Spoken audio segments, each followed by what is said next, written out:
Hello everyone, welcome back. And आज के video में हम पढ़ने जा रहे हैं about the acceleration time graph. Okay, previous videos में हम वेलोसिटी टाइम ग्राफ और डिस्टेंस टाइम ग्राफ के बारे में पढ़ चुके हैं।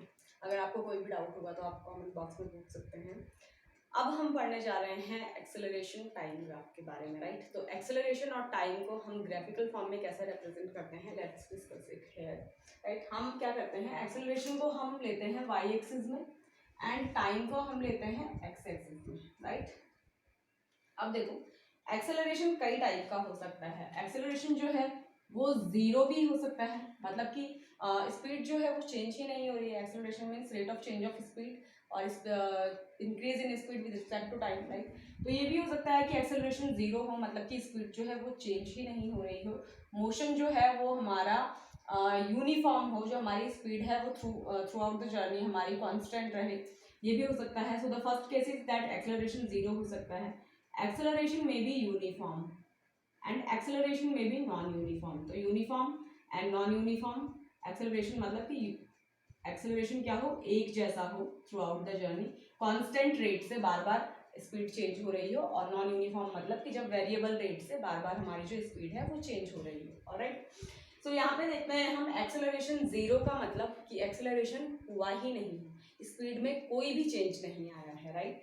तो हमारा एक्सेलरेशन जब हमारा वाई एक्सिस में रिप्रेजेंट हो रहा है तो इसका ये मतलब है कि ऊपर को हम चलेंगे ही नहीं, ऊपर ये ग्राफ जो होगा ये ऊपर की डायरेक्शन में जाएगा ही नहीं, एक्सेलरेशन हुआ ही नहीं है, सिर्फ टाइम बढ़ता जा रहा है और एक्सेलरेशन कहीं से भी नहीं हुआ है, राइट। 1 सेकेंड, सपोज करो 1 second, 2 second, 3 second, 4 second, 5 second, and इस तरह से हमारा टाइम बीतता गया, बट कोई भी स्पीड में चेंज नहीं आया। अगर स्पीड में चेंज नहीं आया इसका मतलब रहा एक्सेलरेशन जीरो रहा हमारा। एक्सेलरेशन जीरो का मतलब है कि वेलोसिटी कैसी है, हमारी यूनिफॉर्म है, राइट। तो यूनिफॉर्म वेलोसिटी के लिए हमारा एक्सेलरेशन टाइम ग्राफ जो होगा, वो जो लाइन होगी वो हमारी एक्स एक्सिस पे कोइंसिडेंट होगी, राइट। कोइंसिडेंस लाइन हम पढ़ चुके होंगे मैथमेटिक्स में, क्लास 9th में एक्सेलरेशन का टॉपिक भी आता है और कोइंसिडेंट लाइंस का भी टॉपिक आता है, वो आप मैथ्स में ऑलरेडी पढ़ चुके होंगे कि जब दो लाइंस जो होती हैं वो एक दूसरे के ऊपर लाई करती हैं, तो उस टाइप की लाइंस को हम क्या कहते हैं, कोइंसिडेंट लाइंस कहते हैं। उनका हर एक पॉइंट जो होगा वो सेम होगा, दोनों ही लाइंस का हर एक पॉइंट की जो वैल्यू होगी वो सेम होती है, ठीक है।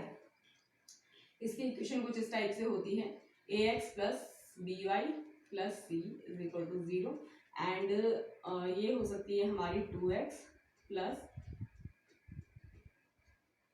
जैसे कि हमारी 2x प्लस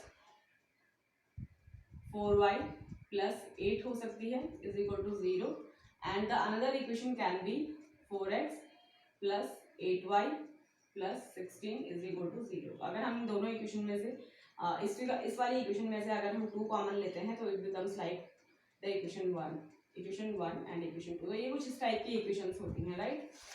ये हमारी कोइंसिडेंट लाइंस की इक्वेशंस की, इस इक्वेशन का रिप्रेजेंटेशन है, okay. Let's draw it. Next है for uniform acceleration time graph A T graph for non uniform motion, sorry for uniform acceleration, uniform acceleration, right. तो uniform acceleration मतलब कि equal rate से हर बार जो है वो स्पीड चेंज हो रही है, right. So let's draw it. ये हमारा टाइम एक्सिस है, एक्स एक्सिस में हम टाइम को रिप्रेजेंट करते हैं, suppose the time is in second and the acceleration is in metre per second square, right. Metre per second square, okay. Suppose करो कि इनिशियली हमारा 10 मीटर पर सेकंड स्क्वायर, फिर 20 metre per second के हिसाब से speed change हुई, फिर 30, फिर 40, right. 1 second, 2 second, 3 second, 4 second, 5 second and so on. इस तरह से हमारी स्पीड क्या हो रही है, चेंज होती जा रही है, राइट। तो देखते हैं, सपोज करो कि इनिशियली ही जो हमारा एक्सेलरेशन हो गया था वो हमारा हो गया था 30 मीटर पर सेकेंड स्क्वायर का, राइट। उसके बाद देखो टाइम बढ़ता जाएगा और क्या होगा, हर बार जो एक्सेलरेशन होगा वो एक ही रेट से होगा, कि फर्स्ट केस में भी 30 मीटर पर सेकंड से ही हुआ, सेकंड केस में भी 30 मीटर पर सेकंड के ही हिसाब से स्पीड चेंज हुई, फोर्थ केस में भी 30 मीटर पर सेकंड के ही हिसाब से स्पीड चेंज हुई, और फिफ्थ केस में भी हमारी 30 मीटर पर सेकंड के ही हिसाब से क्या हुई, स्पीड चेंज हुई। इसका ये मतलब है कि एक्सेलरेशन हो रहा है, स्पीड चेंज हो रही है, लेकिन हर बार इक्वल अमाउंट से स्पीड बढ़ रही है, ठीक है। पहले आवर में या पहले सेकंड में हमारी 30 मीटर पर सेकंड थी स्पीड, उसके बाद हमारी नेक्स्ट आवर में हमारी जो स्पीड हुई वो 60 मीटर पर सेकंड हो गई, नेक्स्ट सेकंड में हमारी 60 मीटर पर सेकंड हो गई, उसके बाद और नेक्स्ट सेकंड में हमारी स्पीड कितनी हो गई, 90 मीटर पर सेकंड हुई। तो हर एक केस में हमारी स्पीड में चेंज कितना आया, पहले 30 माइनस 0, पहले केस में 30 आया, दूसरे केस में 60 माइनस 30 आया, तीसरे केस में 90 माइनस 60 आया। तो हर एक केस के लिए हमारा एक्सेलरेशन क्या है, 30 है, राइट। इसका ये मतलब हुआ कि हमारा एक्सेलरेशन कैसा है, यूनिफॉर्म है, राइट। तो यूनिफॉर्म एक्सेलरेशन के लिए हमारा ये ग्राफ बनता है, एंड कांस्टेंट एक्सेलरेशन के लिए या फिर acceleration zero, sorry constant acceleration हमारा ये है, this is known as uniform acceleration as well as constant acceleration, constant acceleration, right? And okay, so this is all about uniform acceleration and what uniform velocity के लिए हमारा जो acceleration time graph है, okay.